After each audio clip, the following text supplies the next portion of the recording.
And I would now invite questions from the audience. Sir.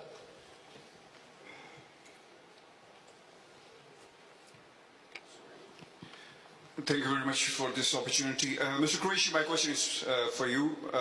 A very fine speech. I don't know who has written that speech, but I really want to know what exactly is going on in Pakistan. The 3 channels have been taken off air. I know that is not your role. I've been in the High Commission and I have got your answer that it is the Pakistan, the PAMRA is responsible for that.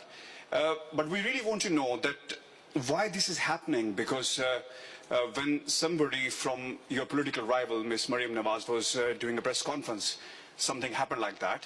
And an interview who was conducted by Mohammed Mir in one of the leading TV channels in Pakistan, and he's your past friend as well. So when we talk on this World Forum, talk about the media freedom, so this is something very strange to come from your side, that there is a media freedom in Pakistan. So we really want to know what is your take on that. Well, I can certainly assure you that there is media freedom in Pakistan to begin with, and if you want to experience that, you're welcome. Come and see the talk shows that take place every evening, every day. Journalists say that what they want to. They are as open, as objective, and as critical as they want to be. The Constitution of Pakistan under Article 19 gives protection to freedom of expression and speech.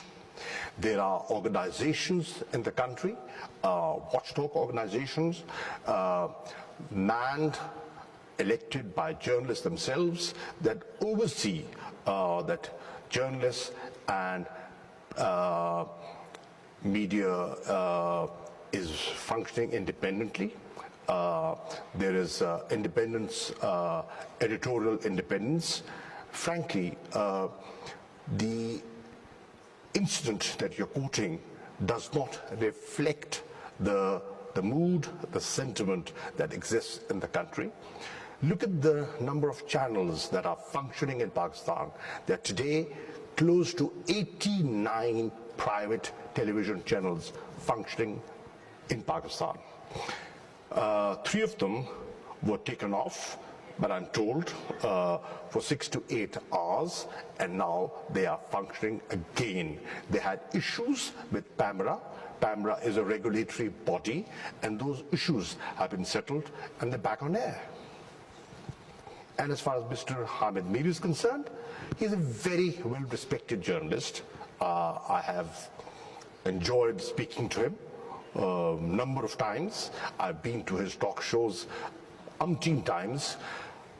Unfortunately, the interview that went off air was taken off air because he interviewed the former president, Mr. Zardari, who had been called to the parliament under production orders, and the code of conduct did not permit him to be interviewed the way he was interviewed. So he went beyond what he was called in, and he was off air.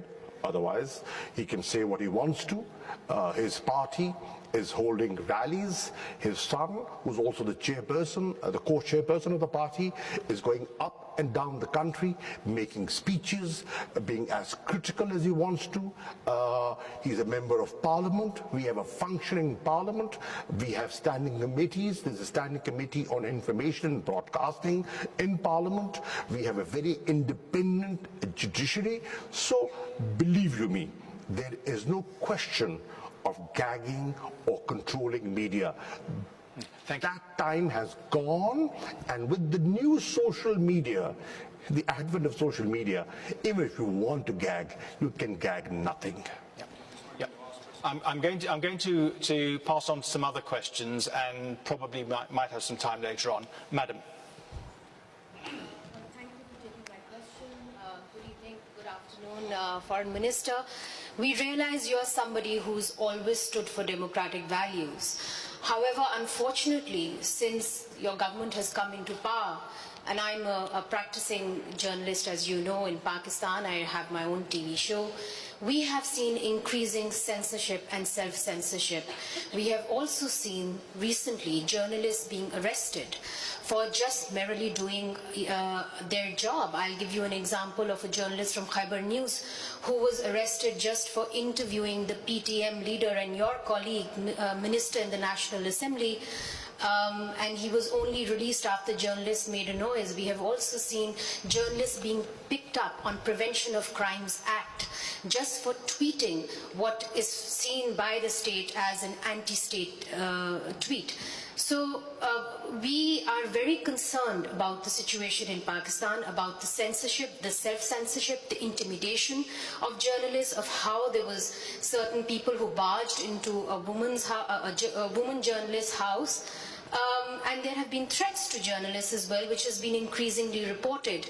I'm going to stop you there. I think we've got the gist of it, and I'm going to ask the Minister if he would be happy enough to respond just to the issue of threats to journalists very briefly. To begin with, ma'am, it was more of a commentary than a question, and you have every right to do so.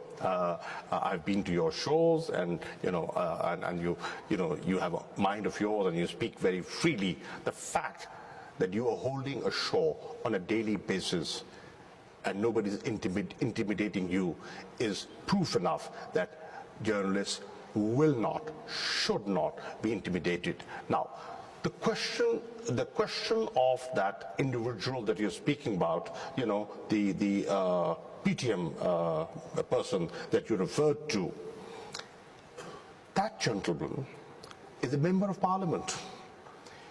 He had made speeches in Parliament, and those speeches have been recorded, and you can have a look at them.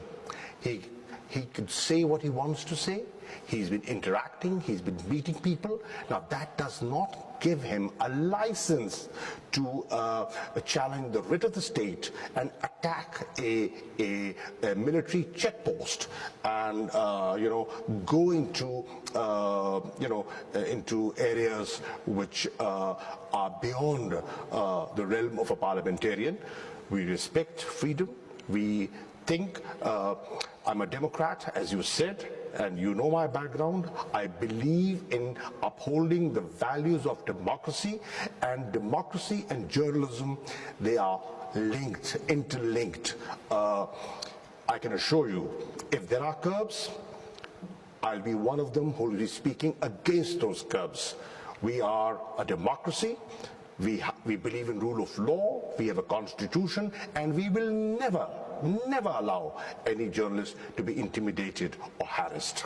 That's super. Thank you, Minister. I'm really sorry, but we're kind of running out of time. We've got another panel session. I wonder if there are any questions very briefly for Minister